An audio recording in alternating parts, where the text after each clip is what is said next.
go again.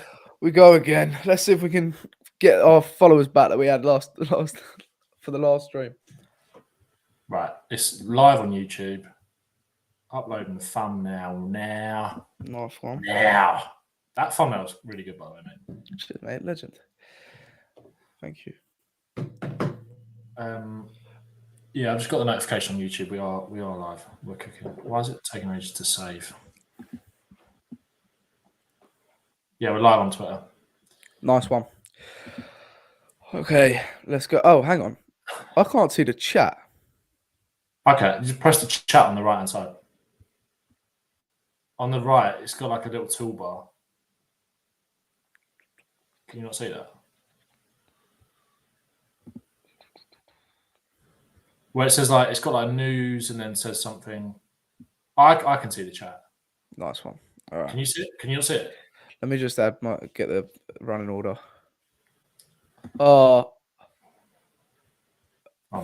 It just said, that's gave me a fucking heart attack. Just What said, Streamlabs quit unexpectedly or something. Oh. You just lagged a little bit for me then. But am I here? Yeah, you're here, yeah. Oh, fucking hell. Okay, yeah, I can see the chat now. All right, nice one. Right, let me just... Right, okay. Description's done. Oh, yes, Sam. Legend. Sam Grant is here. He's a legend, Sam Grant. You know about Sam Grant. I've told you about him. Oh, I know. I know about Sam Grant. Ready? Why is my video so laggy on YouTube, though? I'll never understand that.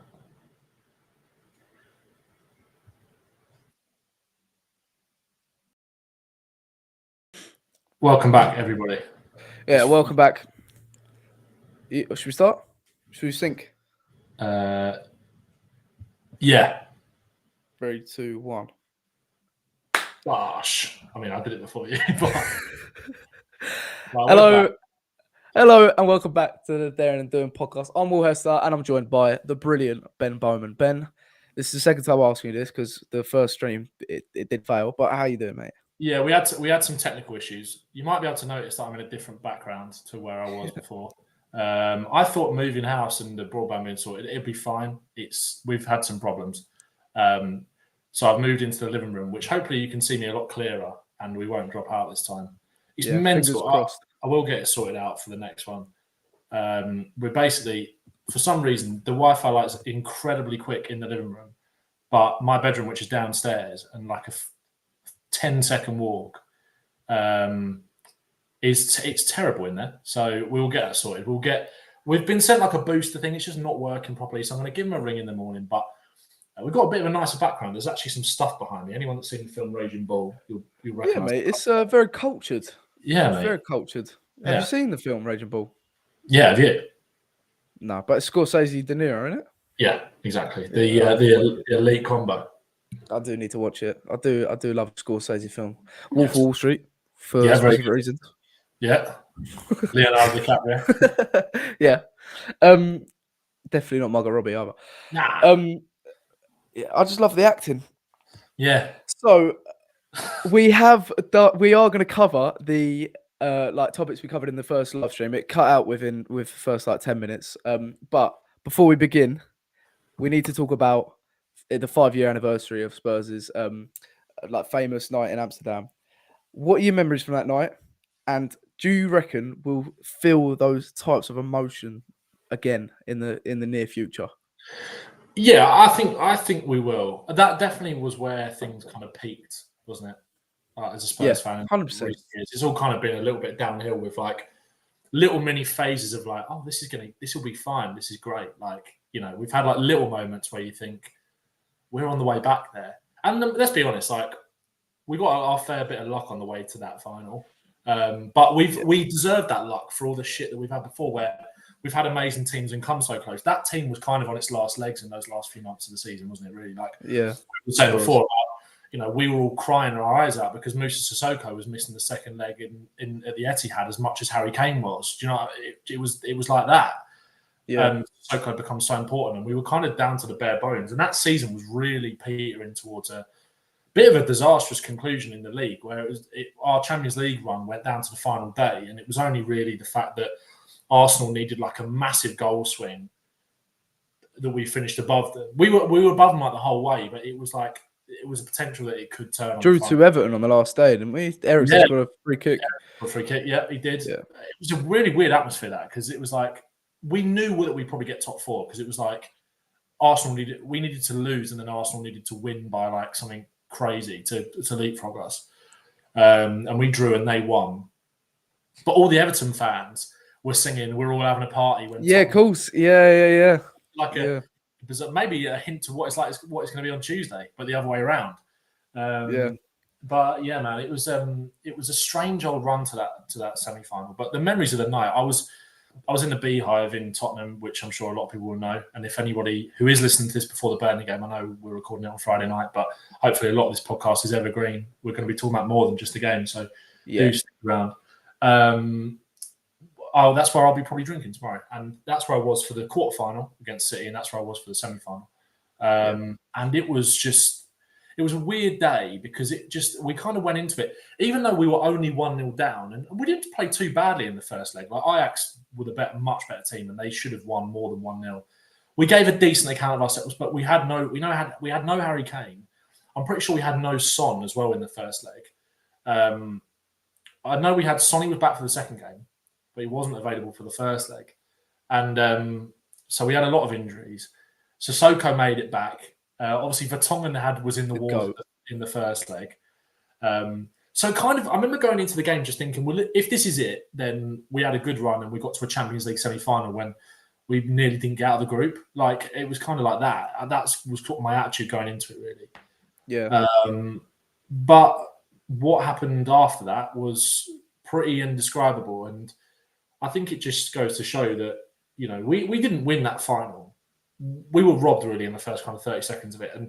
But you will never, people, like I said, I made a video about it earlier in the week when it was actually the anniversary, and it was 5 years since that day when Mora, the kind of miracle in Amsterdam and tears and all this kind of stuff, which you look back at now, and I know we're supposed to hate Poch, but that gives me goosebumps watching that interview and watching him run on the pitch, because and it's kind of to be in a final. He said, "I want to thank my family." I was crying. I was just like, that makes me want to cry watching that interview, and it's just like so powerful. And there was so much emotion that kind of went into it. We were, like I said, we were kind of down to the bare bones, really. It'd been a long old season. We nearly didn't get out of the group. We had a weird run to the final where things that weren't Spursy were happening to us. That win at the Etihad, that disallowed offside goal, the Llorente going in off his arse, like those things don't happen to Spurs, and it was all happening to Spurs in one Champions League campaign, and it was just like, holy shit, and that's why, like, I think I didn't feel confident going into the second leg, but I wasn't nervous, and I wasn't upset. I was like, let's see what happens, and if we get an early goal, then fucking hell, because obviously away goals were still thing. Actually, would have made it 1-1, wouldn't it? But anyway, like I was going into it like wasn't feeling that much pressure, and I think because of the stuff that had happened, you sort of in the back of your mind, like maybe something will happen again, and it happened again times 10. Really, like we weren't lucky in that game. Like we got lucky in the Etihad, we got lucky there, and we got a bit lucky in the group stage, maybe. But we weren't lucky in Amsterdam. Like a few things went our way, like hit the post and that, but when that spell of when we got back into the game and we equalised, we were all over them. Like we were absolutely all over them. Yeah. We didn't really lay a glove on them in the first leg, did we? Like we did, like I said, we did okay. We fought with a bit of a ragbag kind of team, but we didn't really lay a glove on them. Whereas there was a period in that second half where we were all over them. Yeah. I mean, with that first De Ligt goal, that header, it didn't mean anything because of the away goals. We knew we had to go there and score 2 anyways. So I remember when that went in, it was like, okay, sorry. No, I was going to say, we needed to win the game. We would have needed to score 2. Exactly. We needed to score 2 regardless. So we were just like, when we conceded that, we were like, okay. When that Ziyech goal went in, we were like, oh, fuck. That was the killer. Yeah. That was the killer. And it really felt like, wow, this team. And how mad is it? The amount of players in that Ajax team, all wonder kids, all star boys. They're like fallen star boys, aren't they? Even like Ten Hag and Nana. They're fucking shit now. Yeah. And who would have known? Actually, Ajax and Spurs both kind of went into a bit of like downfall for the next 5 years. Who would have known? Ajax not even qualifying for the Champions League or anything like that. This season, and obviously Spurs not looking likely this season either. And we haven't really hit the heights that we were expected to hit at all. We just went into disarray. Same with Ajax. But it looks like Spurs have tried to recreate that third kit with the leaks that have come out today about our third kit. It looks like we've tried to go for that sort of look, but on steroids, I think. What do you think? Because you like it. You texted me saying you actually like this third kit. Yeah, I was like, when we were putting together the running order for the pod, it was like, what can we talk about? And it was like, oh, literally the third kit just landed on our lap. And it was like, oh, we'll talk about that. I really like it. I sent it to Will. I was like, oh, I really like it. And Will literally texted me back saying, I think that's fucking grim. I was just like, it gives me migraines. Yeah, I've got people saying it looks like mold. Yeah, when I saw that, I couldn't see it. Literally. But also, why the fuck is the night tick upside down or whatever it is? Yeah, Night Stevie Wonder stuck it on. Yeah, it's been on a bender. Terrible. Just leave it how it is. Yeah, it's been on a bender and the night tick. It's been out all night. But I like it. Do you know what I'm disappointed in? I'm disappointed in the away kit updated leak. I think that's terrible. I don't know if I've seen that. We didn't really talk about it because the away kit was like that stripy blue one. Oh, of course, yeah. Then they fucked it up by making it look like a pair of pajamas. Yeah,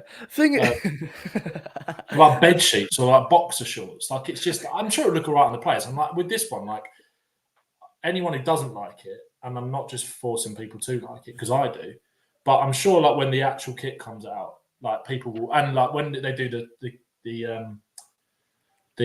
shoot and all that. Yeah, it will look alright. But you know what? I would say to me with Spurs kits, he's like Liverpool have already released their home kit for next year. Like we never get that. When do we ever like release our kit like at the end of the season and like we'll wear it for like the last game or something? That never happens with Spurs. I think. No, I don't. I can see the memes as well coming out next season when we're wearing a pajama kit and our defenders start sleeping, and it's like sleeping at the back or going to bed or whatever it is. Yeah, I can see that. But I don't know. I really like the home kit. Really like it. And it's grown on me. We're in the Europa League in it, but the away kits, I feel like I don't know. I just feel it looks like the Nike team, the kit making team, just fucking like dropped acid and started getting creative. It's like, let's turn the night tick like to the side a little bit. I think it looks shit. I really think it looks bad. But like you said, it might look good on the players. Yeah, they've been on like a Nike work do, and it's like the after like in someone's kitchen. It's like, oh fuck, man, we've got the deadline for the Spurs third kit tomorrow, man. Oh, what are we gonna fucking do? Do you know what we could fucking do? We could turn the fucking Nike thing like upside down. That looks fucking sick. Everyone's like, "Oh, what?" That's like, what do you think, Johnny? Like, what did you say? I think that look good, yeah. But it's not I don't think it looks good. I think they've all got the. I think all the third kits. Like you remember, like when we had that Nike third kit, the light blue one. Do you remember the one that like AJ Tracy like? Like you stay here because I was planning on wearing. Oh yeah. I was planning on wearing that same one. Right. Oh yeah. I was, but I didn't like the lighting. Yeah, I get what you mean. I've got that kit. That is a nice kit. It was nice. Like, they did that with the Nike thing. Like all of the teams had it. I think it's like they're going for a similar thing with this. Yeah, I quite like it. I think it's better than the original league of this third kit because what I could never get my head around when our kits were getting leaked, like, was that the light we knew what colours they were going to be. Like we knew it was obviously going to be white and blue, and then we knew the away kit was going to be light blue. We've known that for months. Yeah, and we knew the away kit was going to be light green. But the leaks that were coming out, it was like the light blue is really light and the light green is really light. So it's like, what's the point? You haven't got to change kit. No, so exactly. It makes sense that it was always going to be a little bit different when it actually came about. So I think it's better that it's darker. But it's very similar to like the Ajax kit. 5 years like I love that kit. That was quality, and I know it's got like a moment attached to it, but I did think it was really nice. Like it had that like map of London or something across like North London. It looked quality in Europe. It looked really good in Europe. I remember when it dropped. That we played the first game against Newcastle in it, and Dele Alli had that in it. That was bizarre, because I went to that game up in Newcastle, and it literally dropped in the morning. It was so. Oh yeah. Oh, of course, I remember that. Me and my mate George, who I go to all the away games with, we got a funny story about that night. And never again, because we went to Newcastle away this season. We did it fucking properly and got a train and shit. We got the mega bus from Victoria, which cost us like a £10 return or something. So we left Victoria at like 11:45 the night before for a 12:30 kickoff.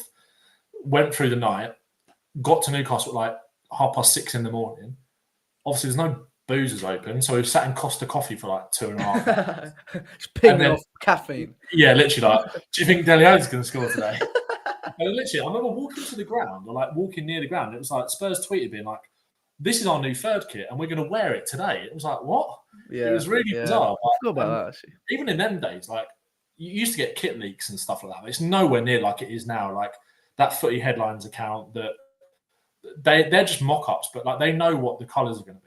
All the colours are always spot on, but I like it. And yeah, it's a hark back to that Ajax night, which was a special night. Like I was talking about it the other day, and we were talking about the first time around on this, where it's like Arsenal fans and that will try and banter you for not winning that night.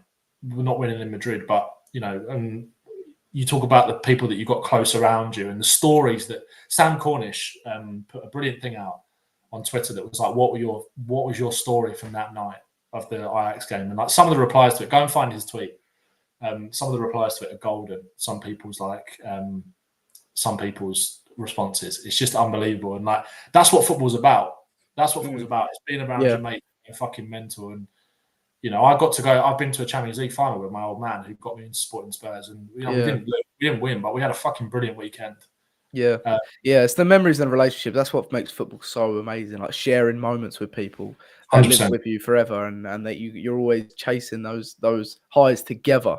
It's you're never alone in football. You're never ever alone in football. No, mate, it's a brotherhood. It's a brotherhood. You're brothers with everyone that's there, and it's like you share that same experience with, however many people were in the stadium that night, like 5,000, 6,000 Spurs fans or whatever, that were all caged in and having the time of their lives when Pochettino was going over at the end and coming out an hour after kickoff, and we were in the pub until whatever time and just looking at people, and just that you have no idea who they are, and just thinking, how the fuck have we done this? Because like I said before, like that's not Tottenham. It's not. No. It's not. These things usually go against us, where it's like, oh, we're 1-0 up from the first leg, we'll be all right. Oh, we've got another 2 goals. Oh, brilliant. And then all of a sudden we start shitting the bed and things go against us. But no, man, it was an unbelievable night that I'll never really forget that feeling. I mean, like I said, I don't remember that more of a third goal going in. I don't remember it. I literally cannot remember it. But I said it earlier, like so we was in the Beehive, and the Beehive put out like this on Twitter. They put out the security footage from the garden, from the security camera on Twitter. And it is amazing. It is absolutely amazing. Just like people just losing their minds. And that feeling, you want to bottle that up and you can remember that for the rest of your life. And it's not about winning. Mate, if we'd have won that Champions League final, I don't think we'd be doing this podcast, because I don't think I'd ever have come back from Madrid. Checked out. Yeah, you would just been like retired. It'd be that Xabi Alonso picture where it's just like, literally. Just like fucking see you later. It's never going to get better than this. Like, see you later. Spurs winning the Champions League, how would it have got better than that? And I'm 26, you're 20. We're going to chase that feeling for the rest of our lives. Yeah. Would you get relegated to watch the season after if we won the Champions League? Yeah. 100%. Not even thinking about it. 100%. I'm going to liquidation. What, in your body? No, in the club. The club. Then we'd start, what was it, like FC Hotspur of Tottenham or whatever. Yeah. We go again. It's like a football manager. It's not getting better than that. The thing is, even when we do win Spurs, we'd make it so fucking difficult for ourselves. It's just typical Spurs. If we were going to win, it was always going to be like that. It was amazing. So massive weekend surrounding Spurs in a couple of ways, but one of the reasons is this could be our chance to win our first 3 points, our first game in 5. Yeah. Yeah. How likely is it that we'll get our first win, our first 3 points in 5 games? Mate, if we can't beat Burnley, then we got problems. Ange, he got to go, really, surely. God, go. That's fucking depth. Even though after a 4-2 battering at Anfield, I think I'm on the biggest Ange dopamine high that I think I've been on in months. Yeah, 100%. Yeah, me too. I can't believe love it. him. This fucking man from Australia has got me by the balls. He's literally like, this is my balls, and he's just got me there. And he's just, Stop it there. Some of the stuff that's been coming out of his mouth, I think, mic thing's going. Hang on. Your balls? My balls have gone into my stomach. My mic thing's about to drop. I think we're good. No, he's about to drop. Stay tuned. Yeah, one day, mate. He's literally got me by the fucking balls. I don't know if did you see the interview that he did with he's going. It's where he did with Opta Sport. Yeah. So let's just skip to that and talk about it because it was amazing, wasn't it? And everything he was saying, it was enough to make a grown man rock hard. Yeah. Whereas on the running order, it sounds so simple. Yeah, exactly. And so this is the thing. So it was he come out and he's obviously asked by Mark Schwarzer, or as my stepdad said earlier, Mark Schwarzenegger. It was like brilliant. After Arnold. So he come out. The response was amazing, and he said, "This is the bit I love, mate. This is my purpose," and that's obviously related to the hard sort of situation we're going through at the moment. Yeah. And it's the complete antithesis of previous managers across the years. And so, how does that make you feel? Go on. How does that make you feel? Mate, it makes me feel amazing because he enjoys it. He said, "This is the bit I enjoy." Like I've been here before. Look, he's won titles with Celtic and he's won titles wherever he's been, but he's still had difficult patches. You know, we haven't lost 4 games in a row since 2004, but we're in a much better place than we were then. These things can happen. Look, I remember, was it under Klopp a few years ago at home where Liverpool lost 7 home league games in a row or something in COVID? Like they lost. These things can happen, especially and that's a manager that is arguably the one of the greatest managers that we've seen in the Premier League ever. I know he's a bit of a cunt sometimes, but I'm a massive fan of Jurgen Klopp. Like I really like him, and I think he's one of the best. Like he is undoubtedly one of the best. But he had that moment. Losing, what was it? I might be wrong, but they lost like a lot of games at home in a row. It's a psychological sport.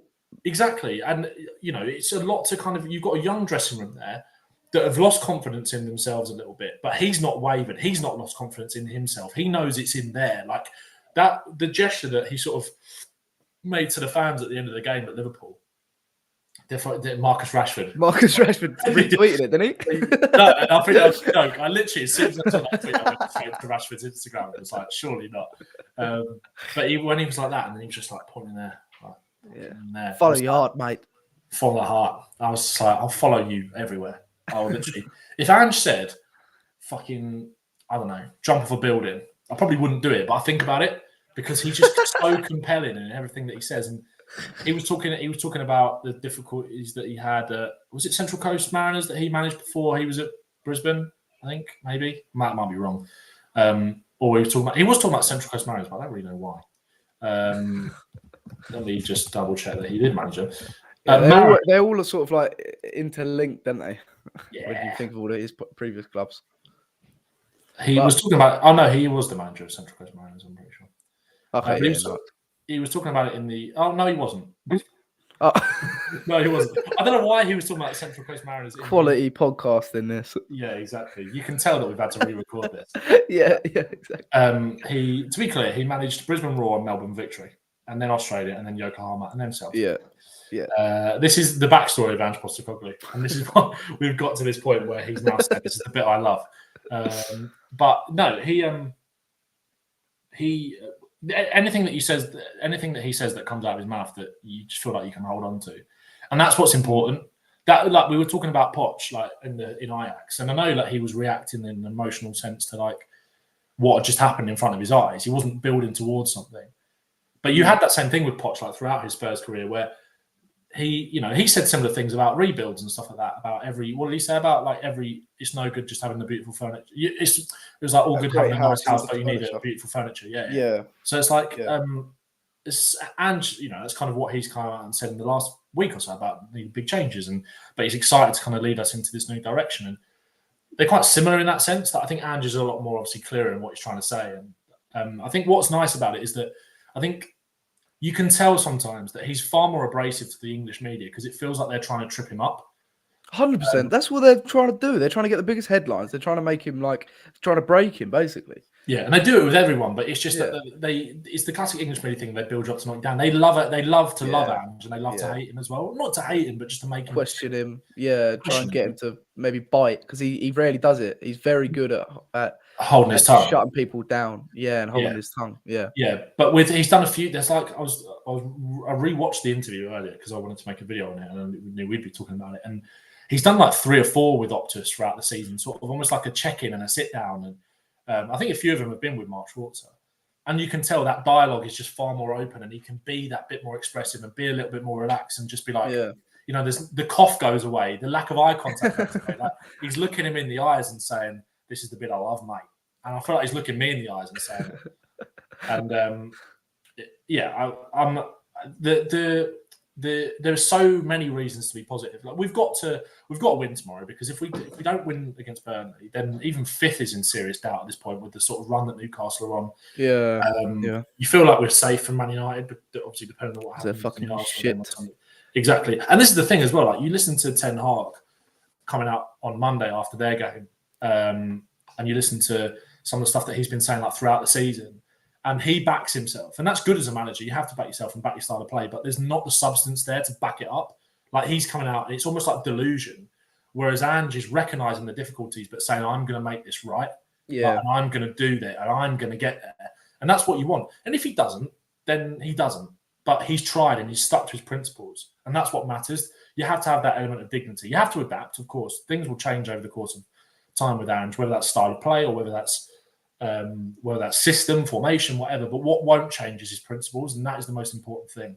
Exactly, and it's easy to follow. It's easy to believe in when people aren't wavering on their principles, and it's actually there's a little bit of resemblance. We're going to get into Vincent Kompany as well because there's a little bit of resemblance there. He's not wavering really, but no. And it's something to respect because I think there's a fear that you have to adapt and you have to, but because it's such a job. The manager's job is such an easily sackable job, isn't it? You get sacked all the time, so there's a fear of fuck me. I've got to quickly change this. But I think it shows so much bravery, saying, "Look, how long is my contract? By the end of my contract, I'll be achieving what I want to achieve, and this is how I'm going to do it, and I'm going to do it my way. I'm not going to crack under pressure." It shows the fucking the ambition and the courage inside Ange, and which is why I still believe we'll get into a Kompany, but I still believe Kompany will be a fantastic manager in the future. So, but also it's amazing. You can see the players fully bought into this. We've lost 4 in a row. The fans ain't. Obviously, there's the instant match reaction. That's something on it. That's almost like something to brush aside, and that's almost on its a lone thing. Yeah. But the sort of fallout from the 4 losses is that we're still behind Ange, and we're so excited there's nothing to really play for now for the season. We've looked like we're going to get Europa League. I think everyone's come to terms with that, and we're now looking forward to the summer window, which we're going to get into later this episode. But yeah, the players look like they're so bought in. Romero, he was about what he was saying. Ange had a press conference today, and he was sort of reiterating the same sort of ideas of, I know this is really tough for the fans, but we're going to get through this. I'm rephrasing, but Romero retweeted it on Twitter, and it just shows the support he's getting from the dressing room and the fans. And to contrast, last year, Romero fell out of Conte because Conte was a dickhead. And he was fucking throwing his toys out the pram like a fucking whingy little baby. And that's not a leader. You don't look at that and think, oh, I'm following him. Yeah, you don't want to follow him. No, and I don't blame Romero for checking out again. No. And you can see how much he sort of relates to Ange and why actually, this is going off a tangent, but why I actually think Romero could be definitely future captain is he's almost Ange represented on the pitch, isn't he, Romero? The way he's brave and he takes risks but no, 100%, mate. I just wanted to touch on that as well because you said about Conte, and I can't remember if we talked about this on Monday or not, but there have been a lot of people kind of comparing the things that Ange has been saying to over the last week in terms of like big changes to what Conte was saying this time, well, not this time last year, but like March last year when he got sacked after Southampton. Yeah.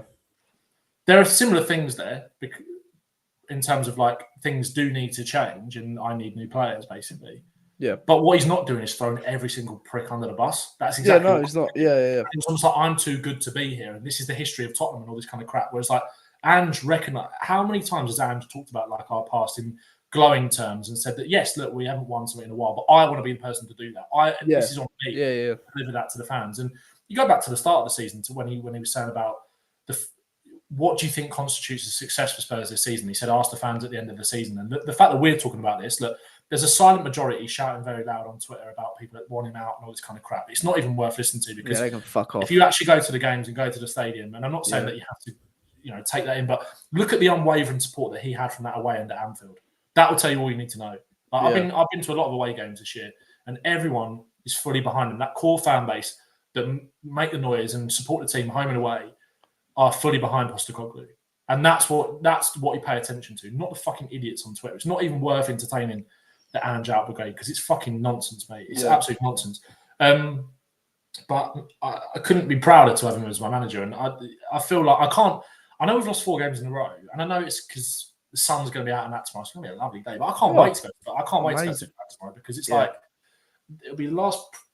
Well, it's not the last home game, but they're doing. Did you just notice they're doing the lap of honour for Burnley? Tomorrow. Really? Yeah, because Maybe that's saying. It kind of makes sense in terms of like practical terms of like, isn't it like GCSE week next week and shit like that? So it's of course. There's kids going to the games and stuff like that. It's going to be late at night. Like it's sometimes a bit of a nightmare going home. I kind of get it, but. Could you imagine the players having to do a lap of honour if we beat City? What? Like, fuck off. No, we talk about they'll be going, yes! Yeah, if we look. No, if you we legends! If we beat. Oh, fuck, yeah. If we lost, I'd like, yeah, we've just... Emerson Royale scored an own goal. I'd be like, that's my player of the season right there. You'd be like, Emerson Royale, can I have your T-shirt, please? Yeah, literally. With a little banner. Speaking of which, there's actually been a couple of things that have come out while we've been recording. Mickey van der Ven has been named as the Supporters Club Player of the Season. Yeah, nice one. Yeah, Mickey van der Ven. Well, we'll talk about that because we're going to touch on Destiny Udogie. But I've just seen that as well. Alistair Gold. I just saw Alistair Gold retweet it. I've got his notifications turned on. Biggest dick in the UK, Alistair Gold. If you know, you know. Best Spurs journo and biggest dick. What a compliment that is. Put that in your fucking trophy cabinet. Yeah, exactly. What? There's not even enough room for it. He shattered a trophy cabinet with that monster. That fills the whole cabinet. And they can't even shut the door. But what was I saying? Yeah, I mean, Conte, Antonio Conte, every time he'd have a press conference, it'd be so hostile, it'd be so threatening, and it would be like, I'm going to leave this shit club every time we lost, and imagine you're a player, you'd be like, well, fuck off then, like, I don't want to play under you. Every time I lose, I feel like it's the be all or end all, and I feel like that's sort of been carried into this season with some of the results. It's the feeling of this is the be all or end all, but with Ange, it is not. This is a learning curve, and he's very aware of that, and it's just amazing. And it's amazing to see a vice captain retweeting stuff that your manager's saying. Like, everyone's on board, and it's really fucking exciting. Like, I cannot wait. And so, what do you think Conte would have been saying? Like, if he had a quote from this point, like, say he's the manager right now. What if we lost 4 games in a row? Yeah. It'd be like, I am going to fucking leave. I think I'm too good for this shit. It'd be like, he'd probably walk out. Wouldn't he? Like, through tough times like that. Tough times never last. Tough people last. And we are tough people.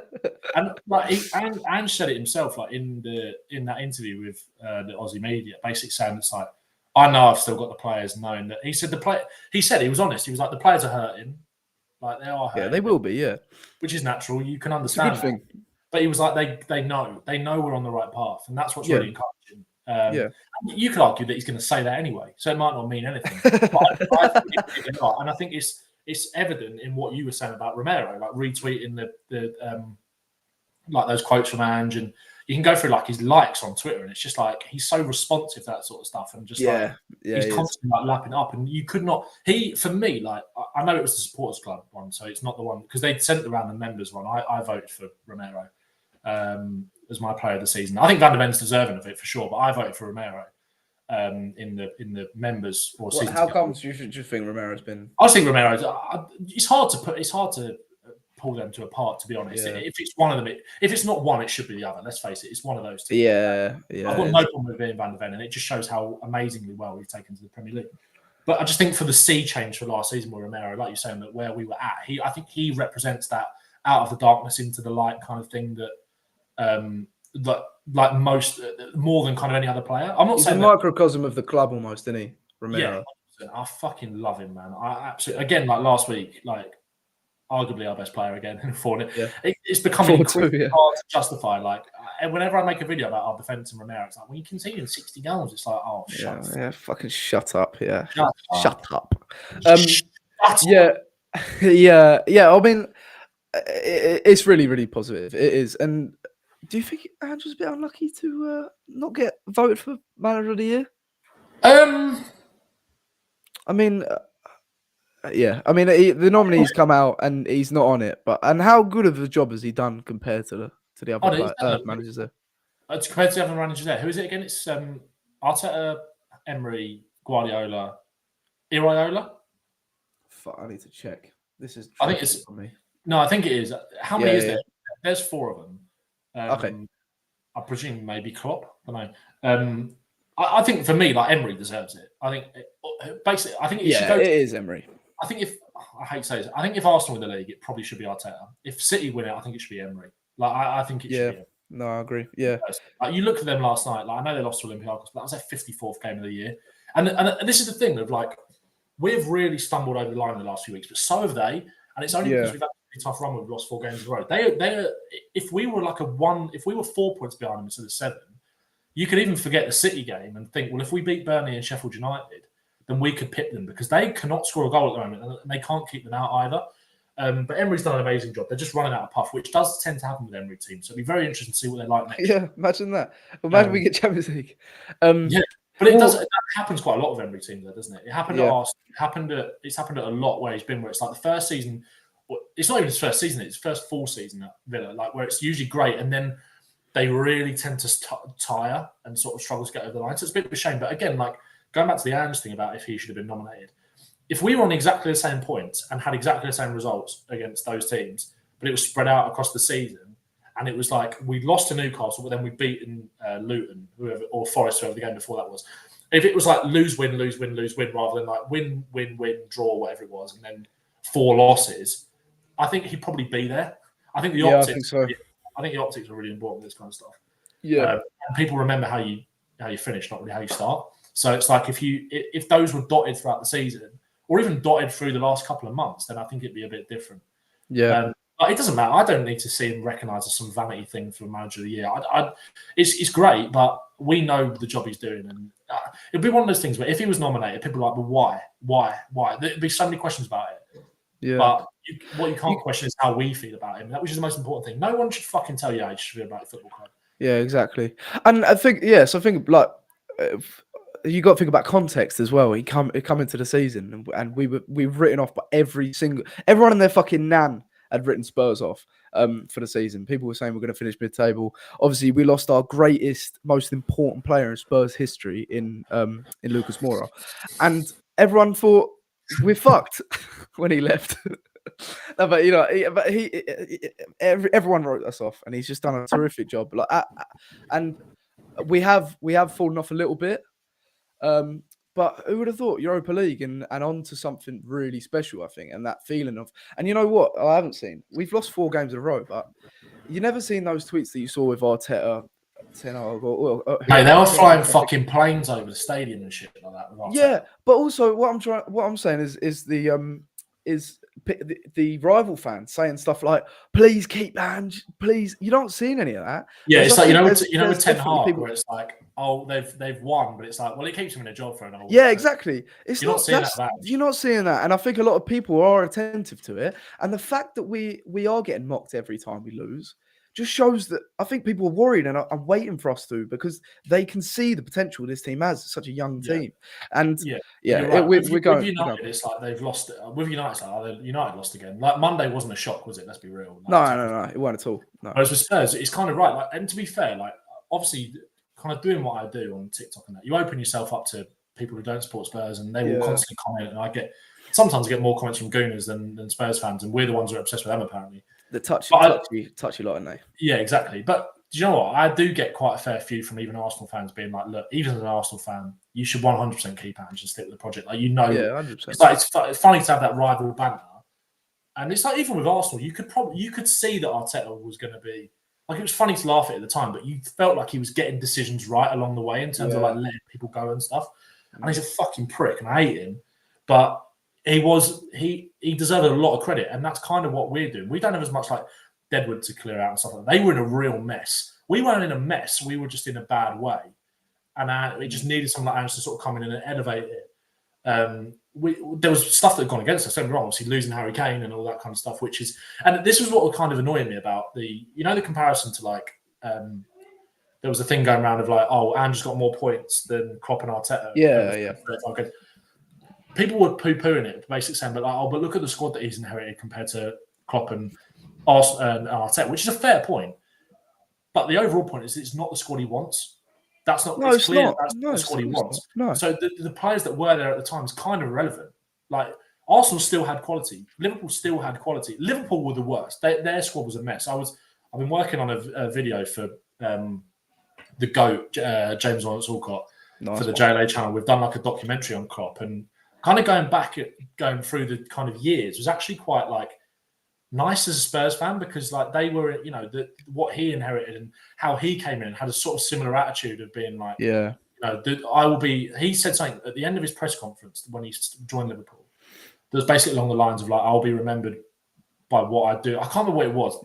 He also said something about. Sorry, I'll cut you off. He said something about how we will win a league by in our fourth year or a third year, and it took him 4 or 5 years. It took him one extra year than what he said. So, and that's along the lines of what Ange comes out and says. Yeah, exactly. I'm trying to find what he said. It was very kind of like almost the same sort of thing about like makes you feel the fans, like how they feel about me, and that feeling is important. And like, they needed that guy with that charisma, and they needed that to kind of get that feeling back, because Liverpool had sort of really gone through the motions over the few years before that.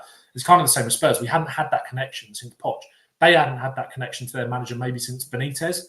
And even though Rodgers nearly won them the league, that feeling was what did he say to Sterling? Where, do you remember the thing with the envelopes in that documentary?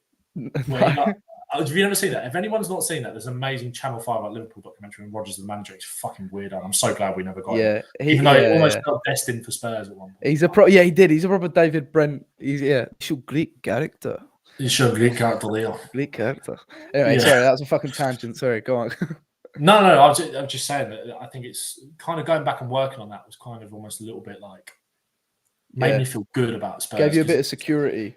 Yeah, and look, Postecoglou naturally inherited a better squad than Klopp and Arteta did. But like I said, the most important thing is it's not the squad that he wanted. It's not the squad that Arteta wanted. It's not the squad that Klopp wanted. And that's what's more important to me rather than the actual quality that was there. Because you can have great players, but putting great players on a pitch doesn't work. It doesn't work. Like you have to. It's so much more that goes into that. So I'm not gonna sit here and just say that like, oh yeah, Ange was more fortunate because he inherited better players. Still got to make them play. And they have played. They have played. Not at the moment, but I think we'll see a bit of I think we'll see a bit of a bounce back tomorrow against Burnley. Yeah. We're gonna talk. So we're gonna talk about back in Ange. Obviously that's the thumbnail of the video. But talking about Burnley, quick. We'll get through Burnley because 42 minutes in, we haven't actually talked about. To be fair as well, we're recording this the day before the game. I think we want this to be this pod. Yeah, that is true. That is true. Bit evergreen. Yeah, exactly. Yeah. So, also, fuck Burnley shit. Yeah. It's always bloody Burnley. But yeah, so Burnley can fuck off. That's the in-between, isn't it? Yeah. So a Company. This time last year, we were linked with Company. I think a lot of our fan base was on board with having a young manager like a Company, and like take us through to the next sort of like chapter and this on a process and grow with a young manager.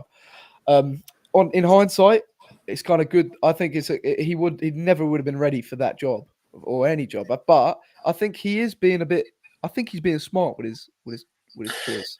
Yeah. What are your thoughts on him so far? Because obviously there was a chance he could have become the Spurs manager. What are your thoughts on him so far? And do you reckon, what's his ceiling? Do you reckon?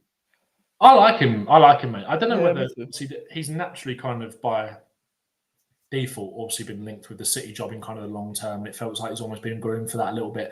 I don't see that. I don't see him being that caliber of manager. I really like what he stands for.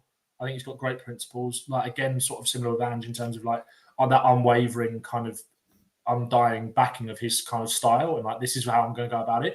He's a strong character, which is what you need as a manager in the Premier League, because as we've seen, like, managers who aren't strong and can't back themselves will get eaten alive. And I know Ten Hag has, like I said earlier, has backed himself in terms of, you know, saying I am the guy and all this kind of stuff, and that we're playing some of the most attacking dynamic football in the league. It's just bullshit. Whereas like with Postecoglou and company, where it's not worked at times, I think there's still a lot of respect to be taken from what they're doing. I'm a big fan of company. Jacob Horsfall, who is a really good Burnley content creator on the come up, does a lot of other really good stuff as well. Go and listen to him and subscribe to him. He's at points throughout the season, he's kind of been a little bit like, I don't know why company did this, or I don't know why company did that. But I think what I get from him, and I think he's probably quite a good representation of the Burnley fan base, is that they are fully behind him, and that they know they've got a good manager there that will probably go on to better things at some point, maybe. So I really like him. I'm a big fan of him. I was never a big fan of him for the Spurs job because I feel like he wasn't ready for it, maybe. But then again, did we think Postecoglou was ready for it? Probably not. No. It was say no to Postecoglou. That was exactly. And do you know what? I think more people actually probably wanted company because it was a bit more of a sexy name, wasn't it? Like, aesthetically pleasing, not some like fat Aussie. Yeah, exactly. some sort of Premier League legend. You say that right about like Ange's aesthetic and the fucking maybe the suit that's a bit too big for him and all that. But company's gear, unbelievable. Oh, it's all over the place, isn't it? All over the place. Make your mind up. Are you wearing a fucking suit or are you wearing like trainers, a hat, and a t-shirt? And then the fucking baseball cap is unbelievable. Bear in mind, he's got like Megamind head as well. That's probably why he has the cap. Yeah, that's true. To be fair, that is true. You'd think he's a great tactician because his brain's so big. Yeah, exactly. But I was the overlap with the stakeholder, the Burnley stakeholder. I can't remember his name. Yeah. Football. Is it JJ what? Yeah, I can't remember. Actually, you will probably know. Probably's in the chat. Who's the guy? But he made interesting points of they want to stick with company because the parachute payment you get from getting into the Prem, seeing it, because they got a young team playing good football, and if they stick to that principle, they're going to carry that on for the whole process. And the young team, so they get a taste of Premier League football, they drop down, they get the parachute payment, they steamroll the Championship again, they add to their team, and then they're ready, more prepared for the next time they come into the Premier League. And I think when they next come up to the Premier League, that's when you can truly judge company, because I feel like he'll have a bit more tools. Yeah, JJ Watt, cheers, probably a legend. So I thought that's smart. They're not being erratic. They're not being reactionary. I think that's a smart run club, and they will reap rewards in the long term, and they're thinking ahead to that. But yeah, I think he'll have a good career. I do. With the game tomorrow, then, do you reckon there'll be any changes? Any changes that you think need to happen? Maybe Skippy left back. So Ange has come out saying that actually that change to Skippy playing left back was actually something practice in training, obviously, because Ange even said he was aware Emerson is not a left back. So what are your thoughts on that? I think we'll see that. I do think we'll see that. I know we were probably going to come on and talk about Richarlison at some point, but apparently his season is over. Richarlison. Really? Fuck. Yeah. So should we just talk about Richarlison now? Yeah, go on. Skippy, you had a lot of airtime last just to say, like Skippy, I back it 100%. And Yeah, Ange's quotes about Skip earlier were quite revealing, actually, when he said that he definitely sees he's got a future at Spurs. Yeah, I really like he that. said that he can't promise it. Obviously, he doesn't know, but like he said, he wants him to be part of the future, and Yeah. you know, he's had to be very patient, and it's sort of a lot of stuff we talked about in the last pod. So I'd like to see it, definitely. I think some fans maybe went a bit overboard with the performance, but I thought it was good. And made me feel, especially in a game at home against a lower side, that you're going to have more chance to get forward and get on the ball. Get the fans behind you. I was chatting about this with I know we said it wasn't going to talk about Skip, but I was chatting about this with Seb, actually, on the live that we do on weekly live on a Monday on TikTok. I think Skip is a much better technical player than people give him credit for, because he looks awkward. Yeah. I think he's actually very positive. And I think there's naturally those comparisons to Harry Winks, because it's like young English midfielder that came through Spurs Academy. Harry Winks is so tidy, and like the aesthetic is there. Skip is a much better player going forward, I think. He might look a bit awkward in terms of his run, and it looks like he's going to let the ball go a little bit, and he's all a little bit all over the place. But I actually think he's a lot more purposeful with what he does. I think he's a lot more positive in his mindset, which I really like. I'm a big fan of Skippy. Plays with a lot of intensity as well. Yeah, and if he does have this little sort of arc towards the end of the season, like I think we both said when we did the keep or sell that we'd definitely keep him, didn't we? I'm pretty sure. Yeah, I think so. So I would, I think hopefully this run towards the end of the season will further legitimise that and give him the kind of flowers that he knows.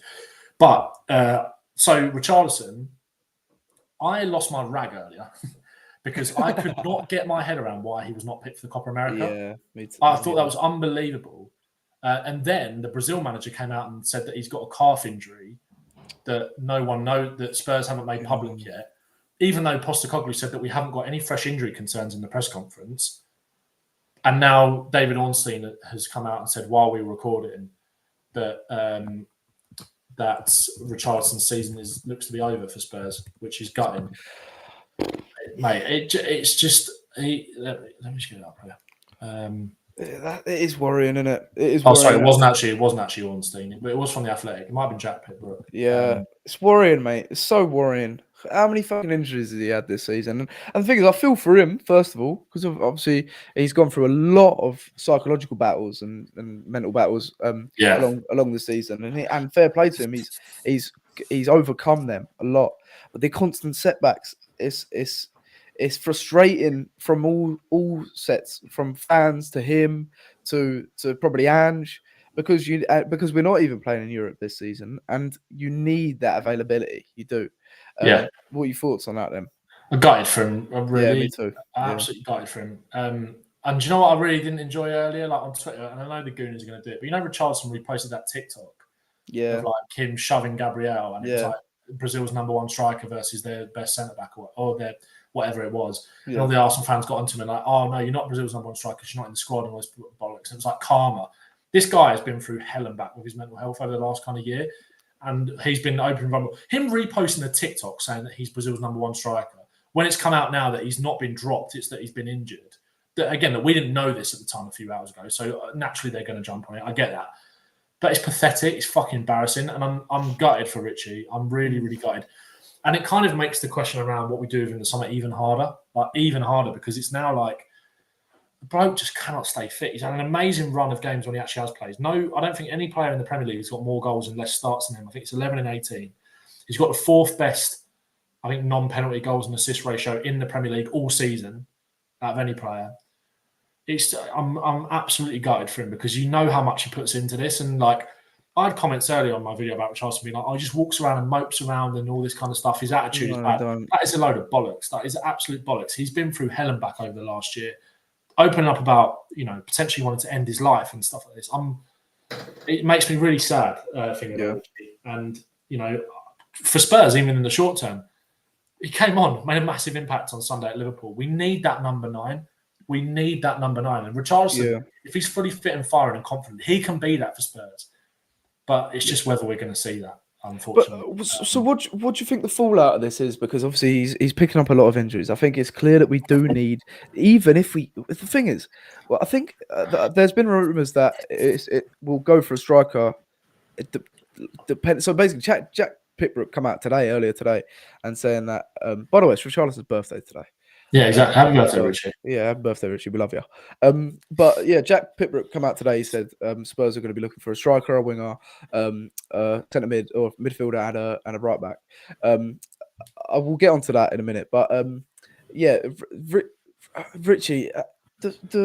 Paul O'Keefe has said that it depends on Richarlison almost. He thinks that if we'll go for a striker, there is a world though, and can you see a world where Richarlison stays, and we bring in a striker not of a similar caliber to sort of rotate, because there's going to be a lot of matches next season, and unless that striker we bring in is fit every single game and has no injury record, I've got what I was leading to, but do you know what I mean? I think it makes it even harder, and I think now more than ever that they'll cash in on Richie in the summer. Do you reckon we'll get like 60 million? It's been touted about that it might be the same money we bought him for. I think they'll get close. I think they'll get close to the money back, but I don't think they'll get the money back. I think it'll be unrealistic if they do, to be honest. Because as much as I love him and as much as I think he's been brilliant this season, he's not been £60 million worth of player really at Spurs. So then they can't go and they're not going to sell him if they demand the money back. So, mate, I love him. I really love him, and I don't think the other fans get how important he is to us. But I think they'll sell him. I do think he'll move. Yeah, I think they'll want to clearly bring that striker in. The thing is, in the Premier League, as harsh as it is, you need to be robust, and unfortunately, Richarlison just isn't that. Was he ever injured this much at Everton? Maybe he's just been really unlucky in the last couple of years. I know he wasn't like always, maybe not 38 games a season, but because didn't he in the run that he came, he saved them from relegation before he moved to us. Yeah, didn't he? I'm pretty sure he was injured and sort of played through an injury during that period. I might be wrong. I'm just getting up his stats. Well, I feel like he only played in that season. Sorry, he only played 30 games in the Premier League for Everton that year. And he's played 28. Okay. This year. So maybe this is an issue, isn't it? And when we look for future signings, we have to check injury records. We have to. We can't have players just coming in. I know Ritchie every time, like this season, he's really rectified from like last season, and like his form's been. It's been fairly consistent off like this year in 2024 when he has played, but he's just his availability is a bit of an issue, and I feel for him. But if we can't get above 45 mil, there's an argument that we shouldn't sell him. I think we might end up doing it, but if we can get say a Dom Solanke for around 45 to 50 mil, Dom Solanke, if we can negotiate an offer for that. I think there's a Solanke, Richarlison, and then Son as that third cover if the game sort of forces that change, or if they're injured, if they're available. I think that's a really good like a couple of options, and they can battle each other for that striker position. But I don't know. I don't think it's realistic. I can't see Spurs doing it. So I don't know. It's a tricky one. So we said it before. Like you probably can't find many better backup strikers than Richarlison either. But it's just not going to work like that. I don't think. Yeah. No. Yeah. Exactly. And you feel for him because he keeps overcoming these hurdles and things just keep being chucked at him. So hopefully he's back for pre-season, or there's a future there. And so the rumors about the transfer window, the striker, midfielder, winger, and right back, is that enough? Do you think that's so? If that happened, say that happens, would you then look at that and say, "Fuck me, Levy's really backed him here"? Like we're on something. Would you? Do you think that's enough for us to go up the next level? And what type of players would you like? What type of players do we need to get? Do we need to spend a lot of money for you to think we've backed Postecoglou, or is it the smart signings? I think it's a mixture of both, because for the quality that we need, you do naturally need to spend money. But as long as Ange gets who he wants, that's back into me. I'm not bothered about Spurs don't need to go and spend 250 million, although that would be nice. As long as Ange Postecoglou gets who he wants, that's him being backed, in my opinion. But I think the focus has got to be on real technical players, because I think there was a real technical players with confidence and bravery. And I know that's kind of asking a lot, but it's not asking a lot, but that's what you pay the money for. Yeah. That's what you pay the money for. That's your Eze's of the world. That's your Nico Williamses of the world. That's your Xavi Simons of the world. That's your, in terms of that real quality. There's been a bit of a debate over the last couple of days about Kyle Walker-Peters, and I want to make a video on it on TikTok because I think a lot of people have fawned themselves a little bit over it too much. He's a good player. He is a good player. Is that the level that Spurs should be going for? No, I don't think so. Sure. Especially with our set piece history record. Yeah, exactly. And also, like he's 27. He's been at the club before. I'm not saying I'd be against it, but I'm not sure that's as smart a sign as people are making it out to be. And I think we're only doing it because he's club trained and homegrown. That's what it is. Whereas I think you could probably promote someone in the academy and give them that chance. Maybe not a right back, who knows? But obviously, the thing that Kyle Walker-Peters does give you in terms of being smart is the fact that he can play right back and left back, and he has got a lot better quality on the ball than Emerson Royale. And it does sound like Emerson Royale will be moved on this summer. 30 mil, fucking hell. We can start Levy. That's him starting. That's where he started. Did you see the tweet that was going around again? Where it was like Barcelona still cannot believe that Spurs. How do we get a fucking improve how would we make money on that deal? There's no way. No way. No, but I think it's got to be real technical quality. Whether that comes from the La Liga, or whether that comes from the French league, like these top clubs, or whether that comes from someone in fucking Denmark, who knows? I just think that, like I said, Ange being backed is about him getting who he wants. That's all I care about. As long as it comes out, and I know that you could say that he's only saying that to appease people, but if there's press conferences throughout the summer and we sign players and he goes, yeah, I really wanted this guy, that's fine by me. And then it kind of legitimizes what he wants to do as well, because if further down the line it doesn't work, then you can say, well, actually, maybe that he's even not the guy, or maybe not as great as we thought he was going to be, or we got this one wrong, etc. But as long as he gets who he wants in this summer, then I'm fine with it. But naturally, to do that, to add that quality that he's talking about and making those upgrades, you do all need to spend money. I think the more it goes on and the more you kind of see Crystal Palace clicking the way they are, a Barry Eze for me, it's just, I know we've sort of flip-flopped a little bit on the pod about like how well he'd be suited and stuff like that, but in terms of what he brings and the way that he plays and the way that he can be moulded to play in different positions, I just think he's perfect. So I think the three boxes they have to tick is probably saying got Mark Nesbitt's attention. The three dribbly winger. Mark wants a dribbly winger. He has done since the start of the season. Yeah. Nathan A. Clark, fucking his ears he heard that. Yeah. That's it. But yeah, so the three boxes I think players that we're bringing in have to tick are maybe versatility, personnel. I think they all have to be big. Like, I do think that's the meta. I think that's the thing to do now when you're looking at how teams are capitalizing on set pieces again. And it's there's almost been like a full cycle of get big players in and bullying teams again, but big players with technical ability. And then three, technical, like you said, really like technical players, and they're essential. And so we haven't been linked to Xavi Simons, but he's a player that we have been linked to in the past, and he looks to be available again for a loan, possibly a transfer in the future. Yeah. What are your thoughts on that? Because is that signing necessary? Yes. You think it is? Yeah. Yeah. I won't be upset. Don't get me wrong. I won't be upset if we don't get him, but that type of player, that versatile, can play in that Maddison position, can play on the wing, either side. Yeah, mate, he's unreal. I cannot believe that PSG did not want him as part of this rebuild, in the kind of post Mbappe era. I cannot get my head around that. He is an unbelievable player, and I know that wasn't he at Barcelona when he was a kid? Yeah. He came through the ranks. It came through the ranks there. It didn't quite work out, but Barcelona want him back. He wants to go there. If they can't make that happen, Spurs should be all over it. Apparently, Premier League clubs are interested. We asked to be kept monitored of his situation last summer. Apparently, PSG were like willing to offer him plus cash for Harry Kane at one point. Yeah. Maybe you think, going back to that, I'm thinking we fucking should have done that. Whether that's just paper talk or not, who knows? It never sounded legit, did it really? But sounds like a FIFA deal. Yeah, exactly. This ain't career mode. But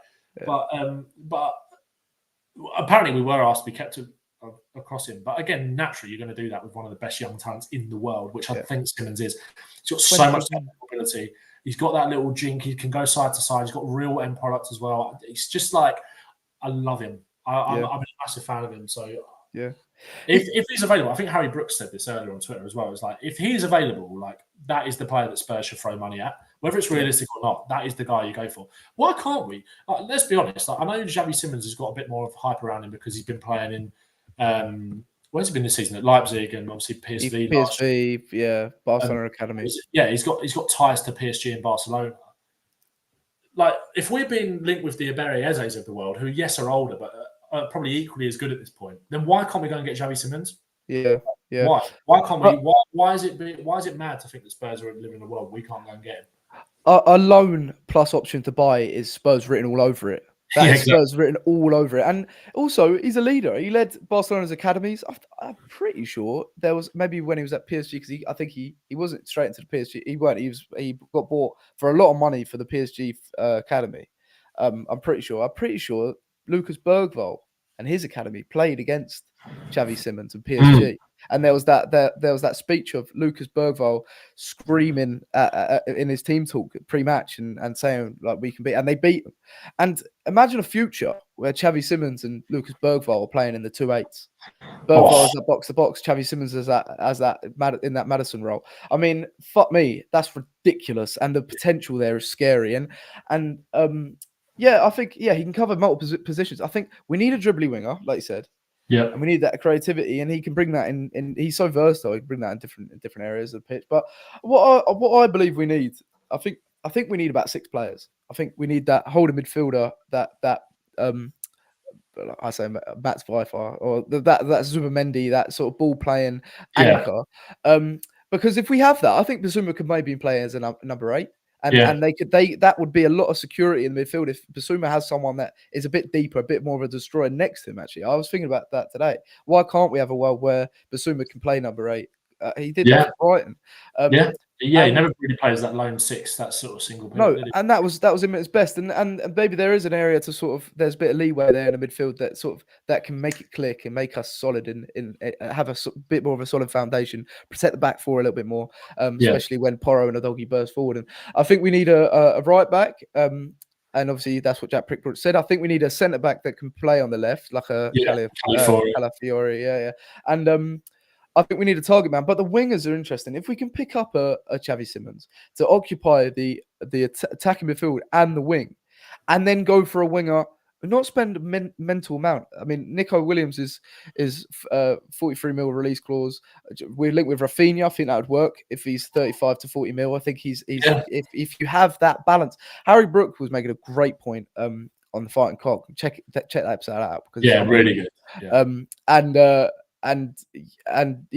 Harry Brooks was saying how the technical players will help us in defence because because it's so one pace at the moment at Spurs, where it will get to Johnson, it will get to Werner, and they're quite erratic with the ball. Whereas players like Xavi Simons, so I'm going to name a few players that play across the front, that sort of wing and 8s that we have been linked with. So starting with Goodmanson from Genoa, Eze. Elise is a player I'm sure we're looking at. I don't know if that's realistic. Exactly. Yeah. And Xavi Simons is that sort of mould. Probably saying Jack Grealish. There's Danny Olmo. There's players like this. Danny Olmo. Gary's made a good point there. I don't know how true this is or not, but he said we've apparently had representation at the last 3 Leipzig games, hence our media throwing darts and everyone playing from Olmo, Sesko, Simons, etc. And Simakan as well. We were linked with Simakan a few weeks ago, weren't we? We were for that sort of but what I'm saying was that sort of player that comes in can either go to the byline or have the creativity and the technical ability to say, hang on, let's just keep the ball here and understand the game. I think we need players that just read the game and read almost play the game. What's the game telling me to do, and not just that's a great point. And just not have that tunnel vision. I think that's what Grealish. Sorry, just to cut you off. That's what Grealish and Eze I think do so well, because I think that everyone's kind of got in their mind about having this really quick, pacey winger that can take people on and go either side. Sometimes you don't need that. Slowing the game down is all right. Eze and Grealish do that really, really well. They play the kind of game at their own pace because, like you said, they recognise what's going on around them and really open up the pitch, and they'll just recycle if they need to. Spurs haven't really got that. Kulusevski does do that on the other side, but Kulusevski, isn't playing in the greatest way at the moment. Low on confidence. Too bad Liverpool, but it's low on confidence. But you can't afford to have someone like Kulusevski in the team and then someone quite one-dimensional on the other side as well. You kind of need that balance of someone who maybe slow it down and hold the ball and recycle, and then someone who's going to be that bit more of a maverick and a bit more like a Simmons is perfect for that because he does like to do things out of the ordinary, but he's very intelligent as well. Yeah. But same as Eze, really. You can afford to have Eze and then maybe someone like a Johnson on the other side who is actually that bit more direct and wants to attack the space. And that space ball is more likely to open up if you've got someone like Eze at the heart pulling the strings, overlapping with Maddison and Udogie, sort of interchanging in that little pocket on that left-hand side, pulling defenders all over the place. And then you've got someone like Johnson who, again, we saw it at Anfield playing on the left, really not confident on that side, is he? Really, really not confident. No. But if you've got the way you get the best out of Johnson is by having someone like that. Yeah, 100% shifts the whole back line, that whole their defensive foundation over to that side and leaves the gaps to get into those spaces that Johnson's so good at doing. Yeah, I'm going to ask you a question. What do you think about Morgan Gibbs-White? What do you think about, because those links will be inevitable, won't they? Because of course, homegrown and potentially relegated, even though they'll probably be all right. Forest. What do you think about that? Because I'd rather. Sorry, what were you saying? Oh, go on. No, I've not been like massively. I really like him, but I don't think you need him. I'd rather spend like a 25 mil on Hudson-Odoi than go like 50 mil for a Gibbs-White. But I think Hudson-Odoi's he's had a bit of a redemption arc. If we're signing a homegrown player out of Nottingham Forest, it should be Gibbs-White's very. So I was talking to a Forest fan who was saying that he's quite inconsistent. We only get to see the best of him. Yeah, maybe saying this. And I just think he's young and he presses immensely. He's not a luxury player because he's very silky, but he works so hard for the team. But and he's got the creativity. But again, he can only really occupy one position. When you're thinking about an Eze or the players we've just named, maybe even a Sule from Juventus on loan at Frosinone. Yeah, there's other players like Sudakov we're linked with. Those sort of players, they can drift out wide. They can play out wide and they can play in the middle. And that versatility saves us from spending ridiculous amounts of money. And I just think Gibbs-White isn't versatile enough. I just don't think he is. But I agree. Yeah, I just think. I mean, City won the treble without having a pacey winger. City won, and they had Mahrez, Bernardo Silva, Grealish, and Foden. And there's no real like pacey threat in there. It's you've got players who can burst away, game state. Yeah. Exactly. Control is what we miss at the moment. That's really what we lack that we did have in the first half of the season. Yeah. Well, certainly in the first 10 games. We're not. We said this after Liverpool, and I think this is kind of what Harry was getting at as well on the Fighting Cock, is that there was a real disconnect between the back four or back five, if you include Basuma in that dropping in, and then the rest of the team. We were just giving up the ball so much in that final third because we don't have everything up to Basuma was great for me on Sunday. I know we made mistakes at the back, but in possession. But you need people that are just going to like, right, I'm not going to dart in, but I'm just going to keep the ball. And we didn't keep the ball in Liverpool's half enough at all when we had the opportunity to do so. Yeah. So I think you're right. I think you're completely right. I think that's what we need.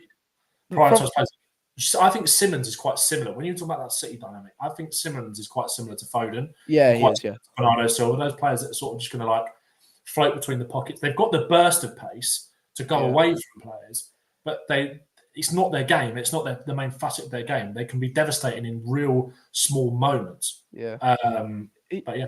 He works really hard as well. Obviously, the potential on him is scary. Potential in an Ange system is even scarier. And I think it's a no-brainer, especially if we can get him on a loan. I think we need to make this happen. Ange, get on the phone because it allows us to then go and spend more money on a maybe another out-and-out winger or that big striker, or it allows a bit more leeway in the transfer market without spending ridiculous amounts of money. I think it's a perfect signing for this project, and I think it needs to happen. But so Nico Williams, apparently there's rumours coming out that he wants 300k a week. I didn't realise he was on 200. I didn't fuck that. I didn't realise he was on 200k at Atletico Bilbao since signing his new contract. Would you move on, and if so, who from that out-and-out winger? What would I move on from Nico Williams? Yeah, from if he does want 300 grand a week, because Sonny's not even on that. We don't do that. Yeah, that is. I can't see it being 300k. That's a red flag if it is, no. Yeah, for me, I wouldn't be surprised if Williams doesn't move because of that. Because what team is? I really like him. I'm a big fan of him. But what team is going to pay that wage? Yeah, it's such a gamble. On a 5-year, that'd be such a Chelsea signing, wouldn't it? It actually would be maybe Chelsea. He's linked with Chelsea as well. But like I said, Rafinha, I think is a good alternative if maybe we have another player that can control the game a bit more on the other side.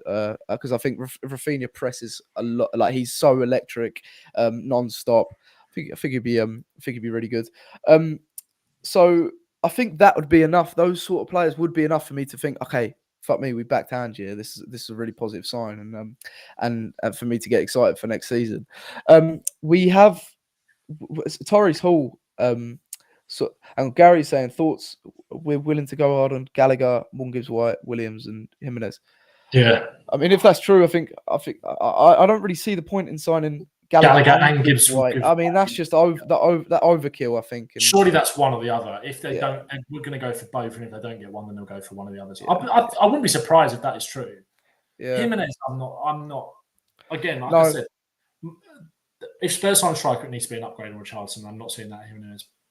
Gallagher, do you know what? The Gallagher thing, I think I've actually come around to it again. I'm not going to lie. Full 360, yeah. Well, because he's quite technical, isn't he? And he presses so much, and he again a leader. I think you're seeing a lot better at him at Chelsea now as well, playing that double pivot with Caicedo. I think they've really found a nice balance there. Maybe Chelsea's best midfield is without Enzo Fernandez. Yeah. Because that what is before it is quite nice.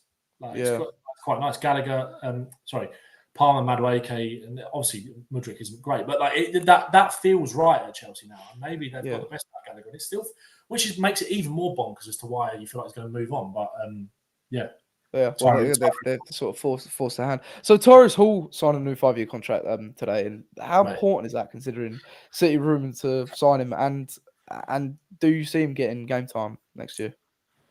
Potentially, yeah. I said this in a video earlier. I'm a big fan of Tyrese, and his pathway to the first team is actually quite a bit clearer than some of the other young players who maybe there is a lot more excitement about. But people who watch the 21s regularly know what Tyrese Hall brings. I think he could play as that number 6. I think he could play anywhere, really. I think sort of what you were saying about Basuma. Anywhere in midfield, like what you're saying about Basuma, about you could push him that little bit further up. He's a really good ball carrier, really technical, nice short, sharp 1-2 passing. Doesn't want to hold on for it for too long, except when he's carrying the ball and driving you forward with real purpose. I'm a big fan of him, and I think I think those that know this is a really big deal for Spurs. I saw his mum put out a nice thing on Twitter. Did you see that?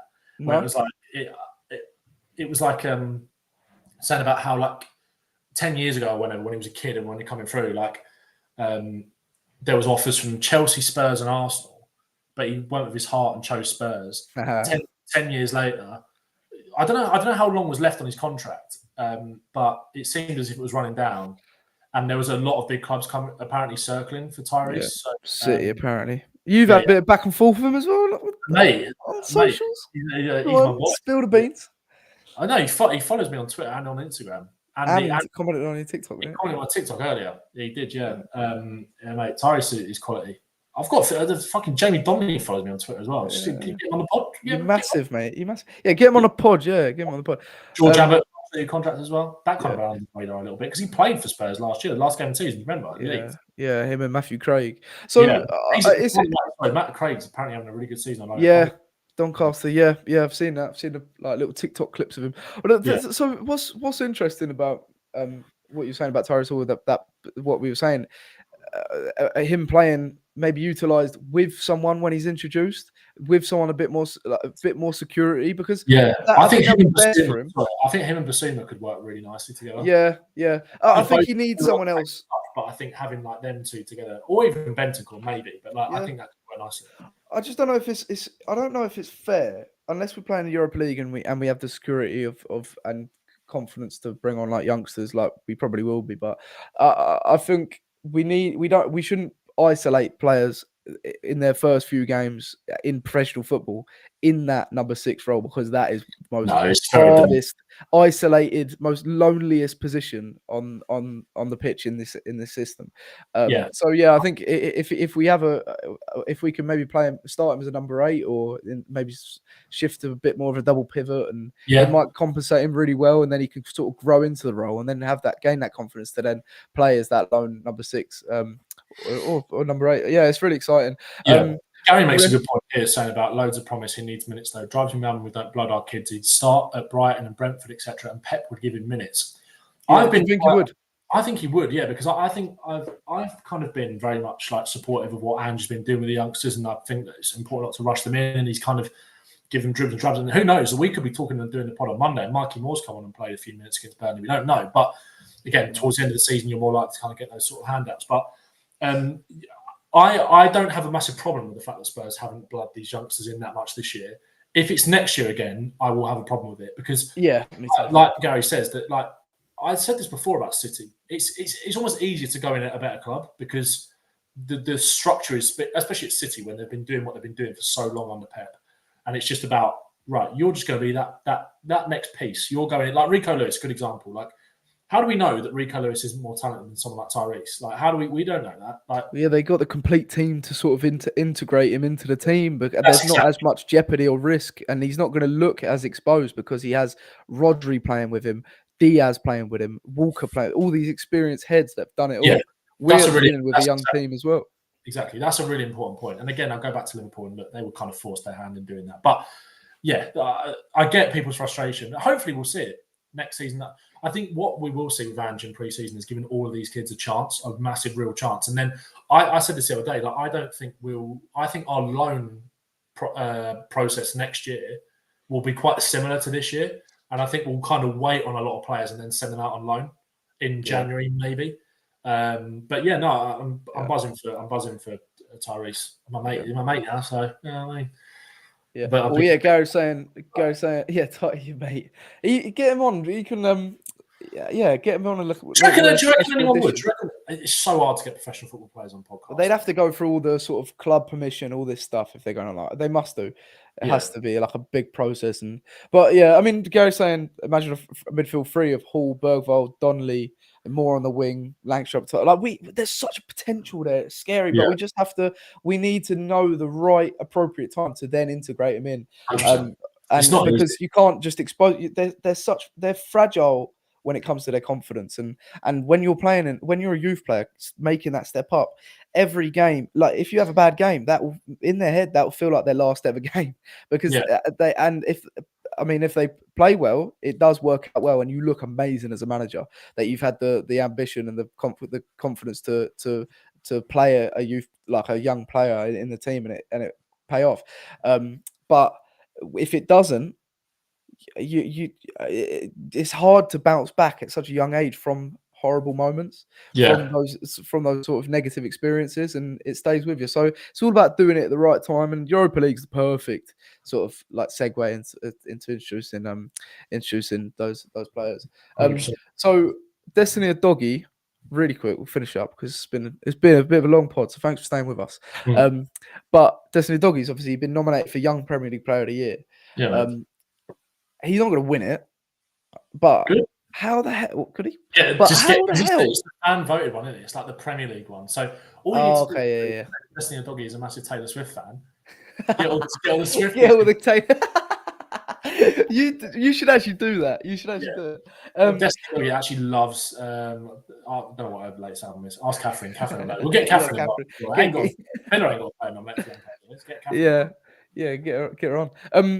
But yeah, so Udogie, I mean, it's amazing how he's managed to, from left back, come into a new league at such a young age, boss it, and be nominated for Young Player of the Year. I mean, what is his potential? Because it's fucking scary. And obviously, and whilst I asked you that, touch on Van der Ven as well, because we didn't really cover him properly being our player of the season.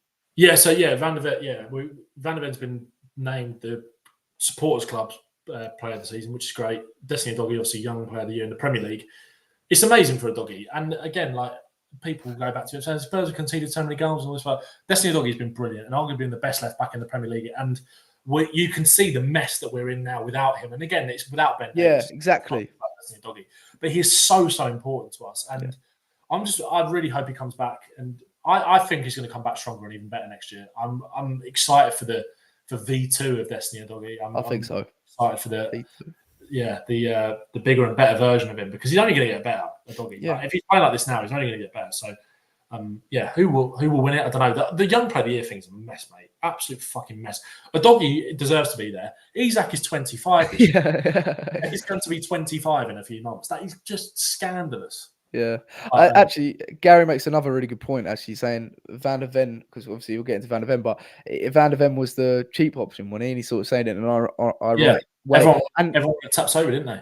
Well, exactly, but it kind of gives me then like stuff like that. It gives me confidence this summer that and where we won't be as reactionary. You remember the fucking reaction to Vicario? Paul O'Keefe saying we're looking at a keeper called Vicario instead of Raya. Everyone was like, "Who? Who the fuck?" Everyone went mental. They couldn't believe it. And so I'm more confident going into the summer. We're a little bit more laid back. If we miss out on a big target, I'll be like, okay, well, I'm kind of who's next. And yeah. I mean, yeah, but anyway, sort of went on a tangent there, but it was a good point. Oh, you're right, mate. What were you saying about Van der Ven? Just fucking quality, isn't it? Yeah, that's all we need to say. We should also, before we end, we should. What am I saying so hard to get my words out? Spurs women FA Cup fucking final on Sunday. Yeah. You were at the game as well, weren't you? I cannot wait. Back games. I cannot wait.